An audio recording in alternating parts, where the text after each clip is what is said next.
G'day everybody, Chris from the Headache and Pain Management Centre here for your Monday, and you can see actually in civilian gear I've got a week off, well-earned break from the clinic, but the video still needs to be done. So today we're talking about triggers and why they're not as important as you might think when it comes to tension headache and migraine. So if you are joining me, type in below and say hello under there we go, and ask a question. We're more than happy to answer them for you. So when it comes to triggers with headache and migraine conditions, we get a lot of questions coming through our Facebook Messenger feed and also via email about, look, I get headaches and migraines that are coming from things like red wine, from chocolate, from stress, perhaps from not sleeping enough. And quite often in the literature, these things are called triggers.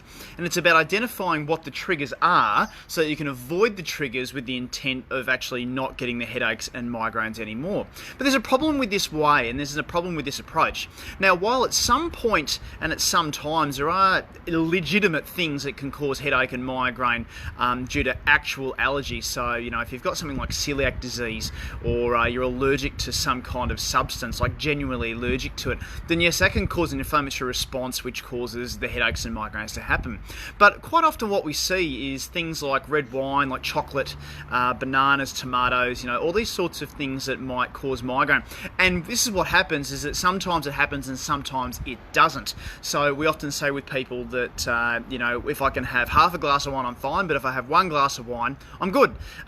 Or I can have half a glass of wine if I'm not tired, but if I'm really tired and have half a glass of wine, then I'm wiped out for 3 days. So you have all these sorts of really mystifying, you know, things that sort of happen with patients, and they are really sort of baffled as to what's going on. Like, I've got these triggers which, you know, they happen some of the time, but other times it doesn't, and it just makes it really confusing for them to try to work out what's actually going on. Here's the kicker. So what happens with headache and migraine, so tension headaches and migraines, is that you actually have a sensitization process happening at the back of your brain, the top of your spinal cord, so in what's called your brainstem. So all of the different areas that pass in through this special area. So you've got your neck, you've got your jaw, your face, your skin around your face, and also a few things from your fight or flight response, your tongue and your ears as well.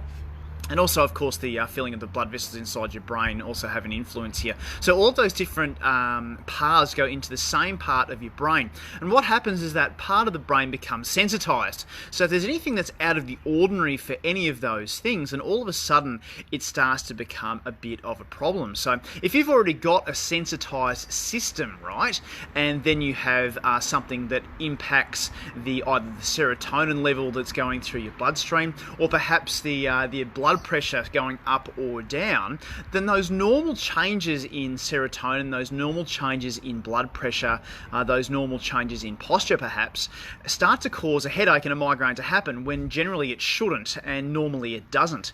So I guess the question, instead of going, right, what of triggers can we avoid, because that seems to be the tip of the iceberg, it's actually what is sensitizing your system in the first place? What is it that's sensitizing things so much that even normal things are causing a problem to happen? So some of the things that cause this, and the most common one obviously, is the top of the neck. So the top 3 joints of the neck can actually sensitize that system really, really nastily in some people. Often it's a very small thing. Often it's actually just one joint which is not moving all that nicely in the front to back direction, and it causes a myriad of different problems, causing all sorts of things like headaches, migraines, often nausea, vomiting, dizziness, all of these sorts of things when you get the trigger that comes up there.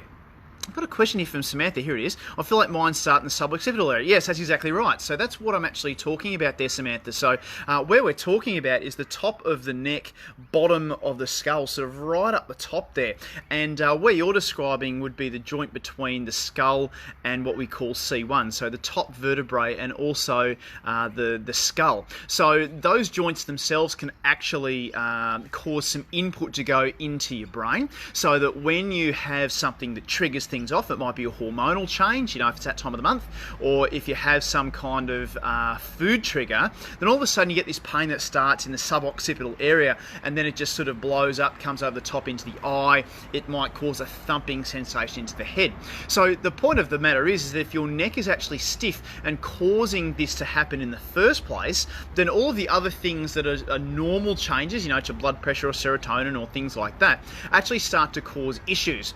It's almost like, how can I put this? It's almost like, say if you had there are some people that buy things off eBay, right? And some of them can't be imported directly into Australia, so they need to go to like a warehouse in America first. So let's say, for example, I order a hat, some sunglasses and some shorts, and all of those things can't be imported directly into Australia. So you've got to send it to some warehouse in America, and then they put it all into the box, and the box gets sent across to Australia. And when it gets to customs, it obviously goes through its scanning process, and you see the sunglasses, the shorts and the hat in the box, and it passes through customs no problem, because there's nothing actually wrong with what's in the box. Here's a problem.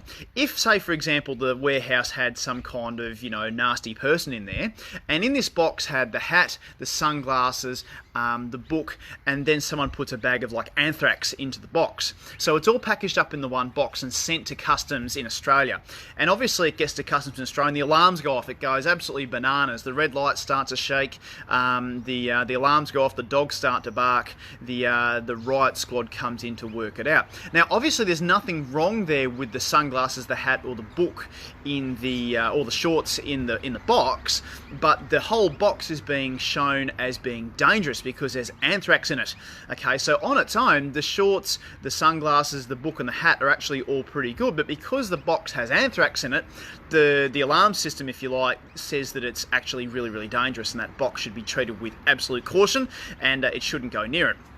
This is kind of what happens with headache and migraine, that if you've got something that's sensitizing the system, okay, say for example the neck is acting as the anthrax in this situation, okay, when you have extra things going into that box, a little bit more tired than usual, a bit more exercise than usual, a bit more hormones or less hormones than usual, a bit more serotonin or less serotonin than usual, then those changes are actually being interpreted as a really big alarm signal when it comes to the headache and migraine, and basically the end user response in your way is that you get a headache or a migraine, which sends you to bed for 3 days, or gets ice pack on your head. You need to take a lot of Panadol, Nurofen or other things to get things right. So that's actually what's going on. So we need to find out what the anthrax is in your delivery box, I suppose, and most of the time it's actually the neck that's causing that to happen. So the advice I would give is actually to get your neck checked by someone who knows what they're doing. There are a lot of people who claim to know what they're doing, and a lot of the time it can be 50-50 if it gets better or worse when you actually treat it. What we've actually done to help things out, we've actually put together an ebook about that part of the brain. It's actually called the Headache Hub. I call it the Headache Hub anyway. It's actually called the trigeminocervical nucleus, but I won't use that long word because it just gets confusing.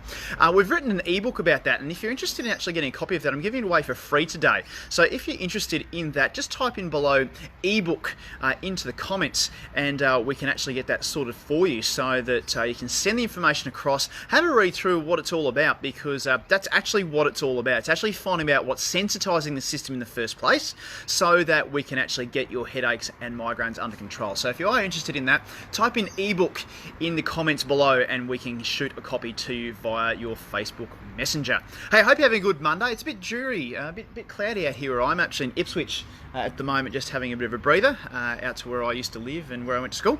And yeah, I'll be back on Wednesday with another video somewhere around Brisbane to talk about another topic. So I can see there that Bound and Samantha, you've requested it through, so I'll get Donna Lee to send that through to you from the office the next hour or so, and I'll also answer your questions from there as well. It's been really nice joining you again on this Monday. We'll see you again on Wednesday for another Facebook Live video. Cheers and bye for now.